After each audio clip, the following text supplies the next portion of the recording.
Hello. So, just sharing some thoughts about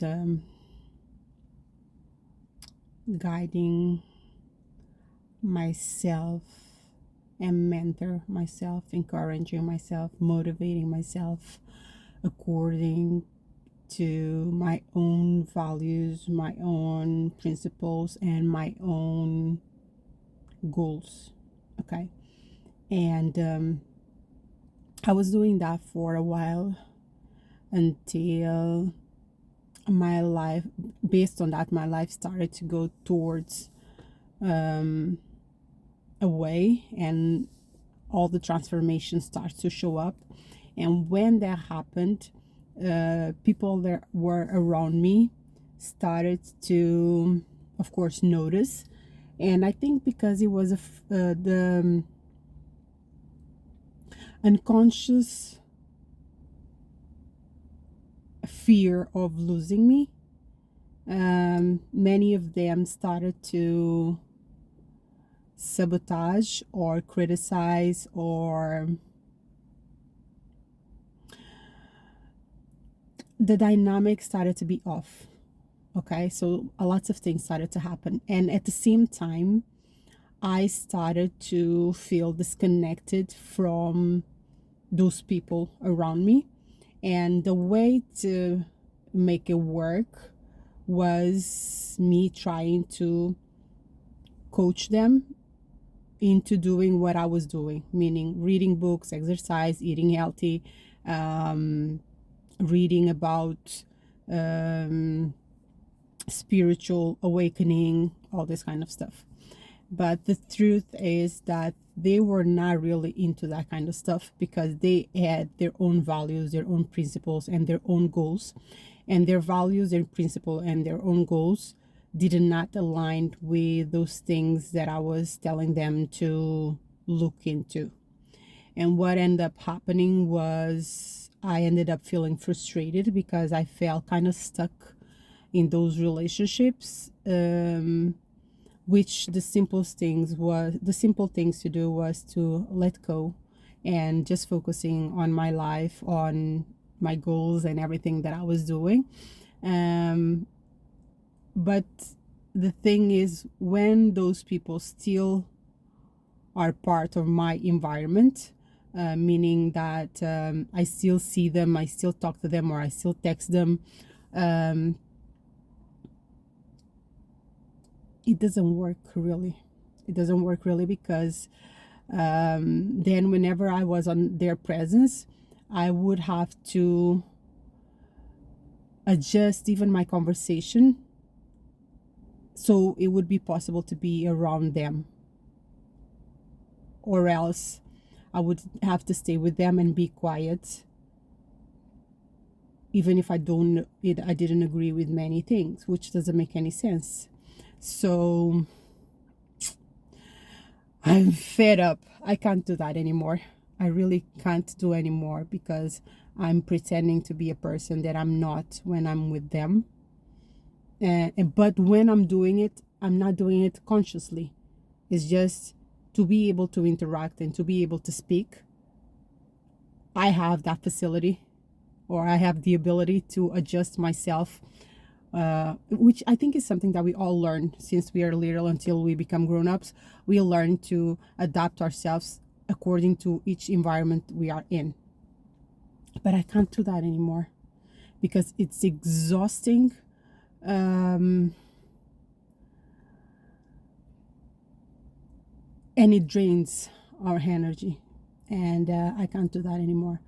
I'm going to be completely myself in any environment I'm in. Doesn't matter if I'm in front of a president, in front of a homeless person, in front of my parents, in front of my kids. It doesn't matter who I'm in front of it. I just have to be strictly myself. And whenever the conversations or the environment is off, I'm just going to excuse myself out of the situation, or I have to speak my mind and position myself, because keeping quiet can be perceived in agreeing with something, or not really position myself. And I think it's very weak to do that. Okay. Some people might say it's intelligence or being wise to be quiet in certain situations. I'm not in that level of enlightenment, let's say like that, where I can be in an environment where I disagree with an opinion and I'm enlightened enough to be quiet and let things flow. I'm not at that stage yet. So I have to say what's on my mind, and I have to position myself, or I'll have to excuse myself right away if I see that the conversation is going towards, no, I actually need to say I don't agree with this. Before I go, even I have to say I don't agree with this and I need to get out of this conversation because this is a waste of time or something like that. That being said, I'm going to focus completely on my training, on my children, and on my responsibilities. I'm past the stage where I need to entertain people or people need to entertain me. And also when it comes to emotional maturity, I'm at the stage where I'm not responsible for anybody's emotions. And I'm not really sorry about anyone's situation, because anyone's situation is their own responsibility to deal with. And usually the situation that we are in is meant for us to overcome and become stronger, become wiser, become smarter. Or if the person is actually so comfortable in that situation or feeling sorry for themselves, they need to be there until they feel the urge to do something about it. And rescuing people, helping people, it's not the solution. And it puts us also, the person that is helping, it distracts the person from their own responsibilities on their own lives, because I've done that. So I just wanted to share this. Let's not be sorry for anyone. Everybody are very capable of taking care of themselves, unless they have some mental issues or some physical issues, that they actually needed somebody to help them. But when a person has their faculties and no disabilities, anyone can take care of themselves. And I need to let everybody do whatever they want to do for their own lives. I don't need to be coaching anyone. The only person I need to coach is my own mind. And when it comes to my children, it's just a matter of being a better leader, because I'm already being a mother, a parent. But at the age that they are, they need to learn about also leadership. Okay. And that's what I'm going to be focusing on more. And when I say leadership, it's more focusing on things like consistency, determination, responsibilities, being organized, prepare ourselves for whatever we want. When it comes to eating healthy, sleeping well, recovery, being focused, those kind of stuff. Because if I'm only on the role of being a mother, which is cooking, cleaning, washing, hugs, kisses, I've been doing that. And I feel that when it comes to the other part that I just said, when it comes to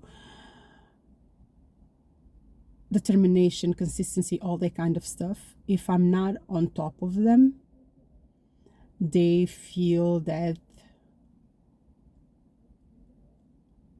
the other part of their life is just meant to be relaxed and playful. It kind of is, but there needs to have some intention behind it. And from what I've noticed,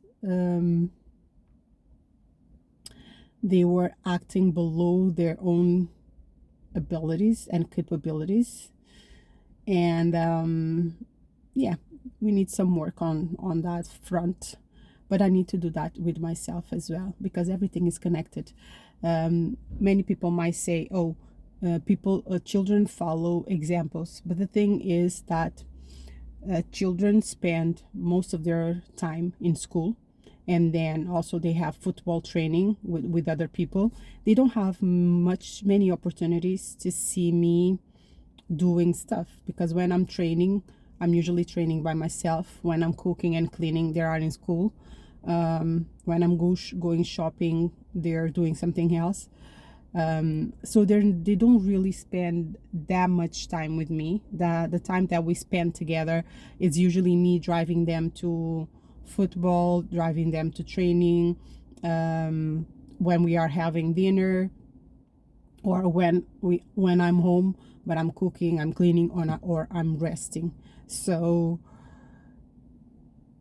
they follow examples, can't be really applied unless I'm intentional about it,